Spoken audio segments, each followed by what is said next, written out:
Thank you so much, Madam Chairperson. And I am just so thrilled to have heard Isabel Wickerson. That was phenomenal. I've just read her books, and she is just a treasure. I also am so grateful to this distinguished group on the reparations. And I would like to say good morning to each of you. I'm Bertha Gaffney Gorman, and I'm honored to have this opportunity to tell my family's story. I hope our story will further the understanding of the legacy of harm, the PTSD that our people suffer caused by my ancestors and their descendants as a result of their enslavement in South Carolina and in Texas, and the discrimination that followed them from Texas to New Mexico to California. My paternal family's enslavement can be traced back to the early 1800s to Charleston, South Carolina, where they were enslaved by white Irish immigrants whose family came to New York in 1797. Records show that Peter and Martha Gaffney owned slaves in New York, but left the city when slavery was officially ended there and moved to Charleston, South Carolina, where slavery was in full force. They already were rich when they arrived in South Carolina, having made their fortune in mercantile in New York. In South Carolina, they expanded their wealth with the ownership of humans. They profit from their labor of the enslaved people who work for them and whose labor they contracted out and whose bodies they sold. A few years before the beginning of the Civil War, the Gaffneys decided again to leave South Carolina for Texas. They sold off many of the people they owned in preparation for the move to Red River County in East Texas. The plan, as I understand it, was that Martha would go ahead by train with some of their finest furnishings and with their about 20 plus slaves for the purpose of setting up the home, starting their businesses, and their move to Red River County in East Texas. Peter would stay behind to settle their affairs, which included selling off property and the remaining people that they owned or enslaved. However, Peter Gaffney never made it to Texas. He engaged in a duel and was killed, and Martha Gaffney settled in Texas alone. Among the slaves taken to Texas by Martha Gaffney were my parents, my paternal great-great-grandparents, Samuel and Sophia. According to my dad, one of Samuel's brothers was sold down river, as they said, during the transition, but escaped and found his way to his family in Texas years later. Now, in Texas, Martha bought a lot of land because they were rich in a rural area outside a town called Clarksville that is noted then and today for its hanging tree that stood in the middle of the town square. This is the area where I was born in 1940. My dad's father was born in Texas 1 year after the declaration of the de facto slavery that followed the June 19th announcement. My father was born 47 years after slavery, and my mother was born in 1916, barely 50 years after slavery. I never observed the 4th of July until I came to California in 1959. My family celebrated Juneteenth, as it's called now. So I grew up listening to the stories and the stories of my parents and of my grandparents and of my great-grandparents, of their experiences as enslaved people. The Black people who lived in the communities outside of Clarksville, where my family was settled, shared a common reality: hard work, poverty, and brutality. They also shared a common fear that their future and that of their children would be the same. The Emancipation Proclamation signed by President Lincoln and General Order Number 3 that was delivered to the slaveholders in 1965 were precognitive of what was to come. Both established the relationship between slave owners, former slaveholders, and former enslaved people would be that between employer and hired labor. They both warned that freed people could not engage in vagrancy. They would be with the threat that they would be arrested and put to jail. So what did this mean for my family and others like them? So seldom having left the area where they were born, lived, and worked all of their lives, these freed people knew little of opportunities outside their own community and their own situation. So they continued to work for their enslavers, to live in the same shacks, and to experience the same cruelties and control. My family was given a small plot of land at the end of slavery. These communities still exist, inhabited by the descendants of the enslaved, including members of my own family. I believe, as my dad did and his father before him, that the U.S. government was complicit in continuing slavery in Texas for a number of reasons.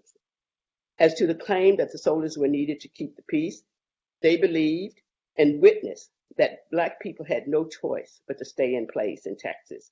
When they tried to leave, they were brought back and punished as vagrants and criminals, and they were often beaten, jailed, or both. So even though my ancestors were free on paper, they were not in reality. I remember the whispered and frightening stories of beatings, castrations, and hangings. I remember my father and other males hiding in storm cellars and in the woods because the Klan was riding. There were stories of children who were born of rapes and illegal relationships. In fact, one of my cousins, who became the largest landowner in the area, inherited his white father's land, and he had to leave because of it. My father only went to the third grade, but he was intelligent and highly skilled in mechanics, farming, and animal husbandry. In 1948, our family moved to Commerce to work a well-known farm there still is called Aberwich Ranch, which is about 70 miles east of Clarksville. Jim Clark hired him out to teach classes in animal husbandry at the Agricultural College, which is now Texas A&M in Commerce, where he was paid as a field hand. In my mind, Texas remained hateful and cruel. The hanging tree was a constant reminder to Black people of what happened or what would happen to them if they stepped out of their place. I know from my parents that an uncle was castrated for alleging having sex with a white woman.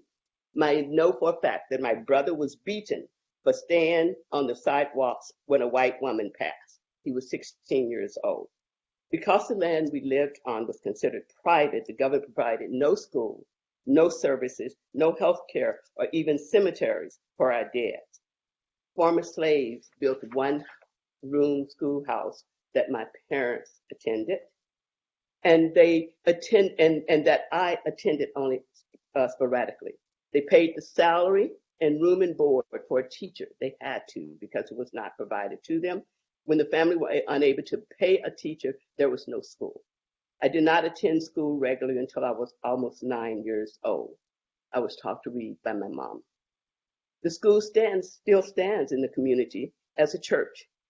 The families, including mine, we donate annually to care for the cemetery and the graves of our ancestors.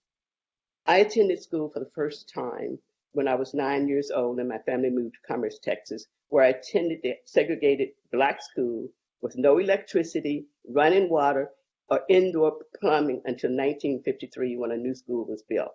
But the teachers were caring, and very concerned with the education of Black children. So in that way, I was very, very lucky. My father was unable to sustain the family above poverty because of the economic negativity bred by the post-slavery culture. Although my grandparents and parents were hard workers and landowners who grew and raised their own food, the systems required them to buy on credit food staples, seeds, farming equipment, clothing, and tools from the company store owned by whites. The debt was due when the crops were harvested, after which there was very little money left, and the process of credit began all over again. The form of economics negatively impacted our education as well.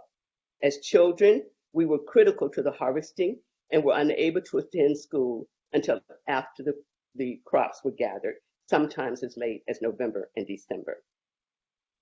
The hanging tree continues as a living symbol of racism and hatred in Clarksville. The tree was there when I was a child, and it was there when I visited in 2018.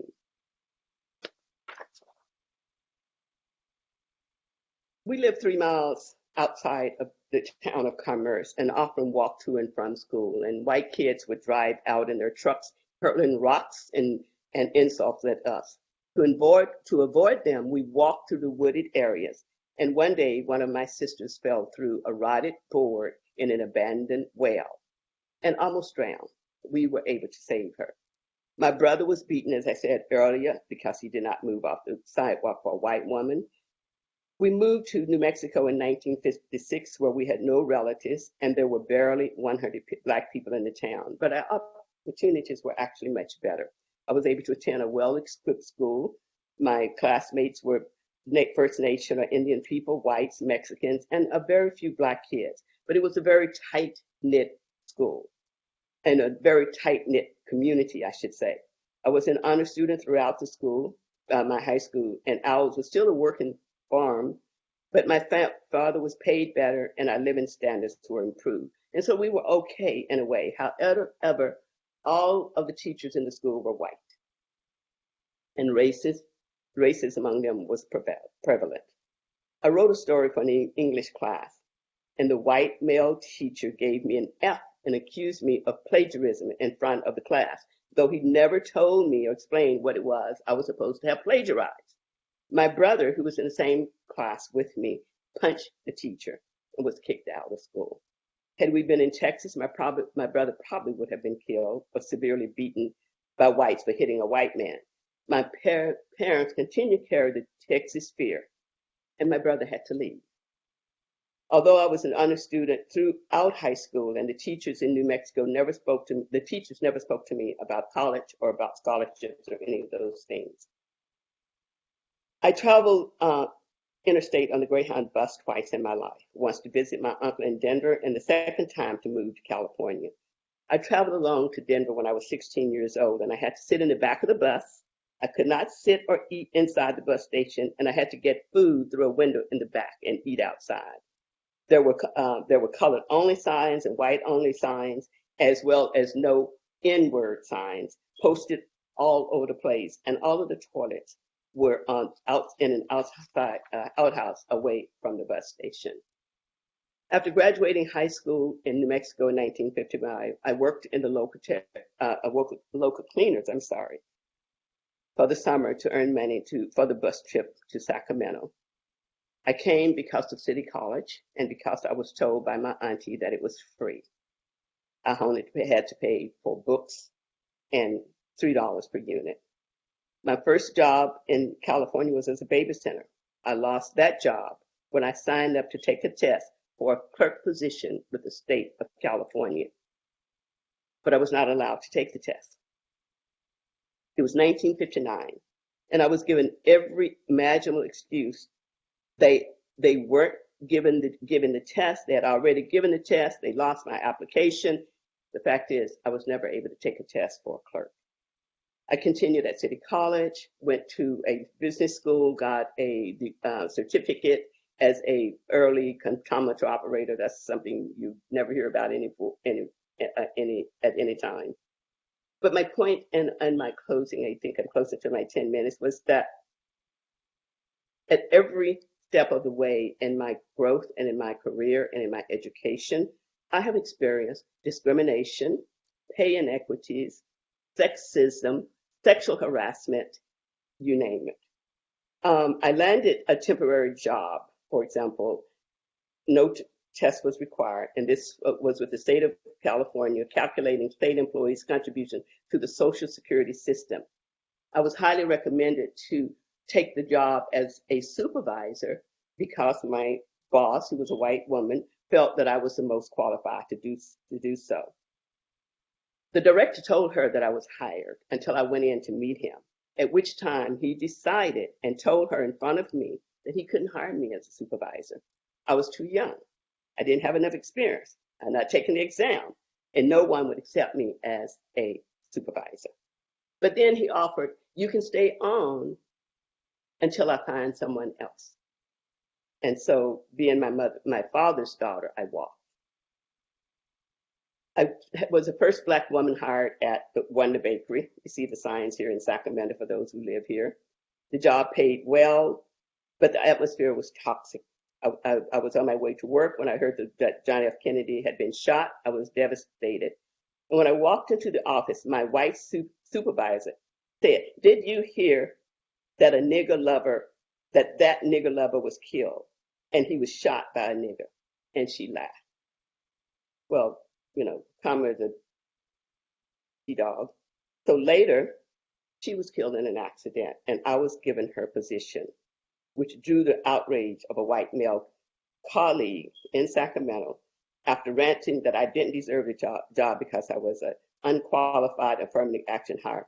He let me know that you got the job, but I'm still free, white, and 21. My life changed with the EOP program at Sacramento State College, which allowed me to go back and do what I really wanted to do, which was to study journalism. I quit my job at Wonder Bakery and enrolled full-time at Sac State, worked part-time at Sacramento Bee as an intern, and raised two small children. In 1970, I was offered an opportunity to study at the University of Uppsala in Sweden, and I took it, which was one of the best things that I could have done for myself and my children. When I was returned, I was hired at the Bee full-time as a first full-time Black African-American woman as a writer. The interesting thing about the Sacramento Bee, and I loved being a reporter, was that speaking of the Ku Klux Klan, I had done a special story, traveling the South, writing about the South after Martin Luther King. I interviewed David Duke. When I came back, I showed my photos to the photo editor at the Sacramento Bee, and he looked at David Duke's photos and he said, "I always knew that young man was going to be great." Now, all of my life, I lived in Oak Park, a Black community here in Sacramento. I lived there because of housing discrimination and the inability for Black people to choose where they wanted to live. That did not occur until the passing of the Rumford Fair Housing Act. I believe it was 1963-64. I don't quite remember for sure. But we had no choice except to live in Oak Park and Del Paso Heights, and then later Glen Elder and several other communities that still tend to be predominantly Black, except for Oak Park, which has been totally gentrified. The house where I raised my kids on 33rd Street in Oak Park, most people cannot afford to live there anymore.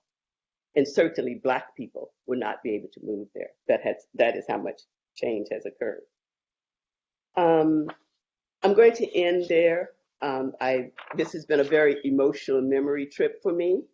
I really want to I am open to responding to your questions. I've listened to several of the sessions and I have been so impressed. The work that you're doing is absolutely wonderful, and I absolutely applaud you for the efforts. And I'm really looking forward to seeing the outcome of it. So that's my personal story.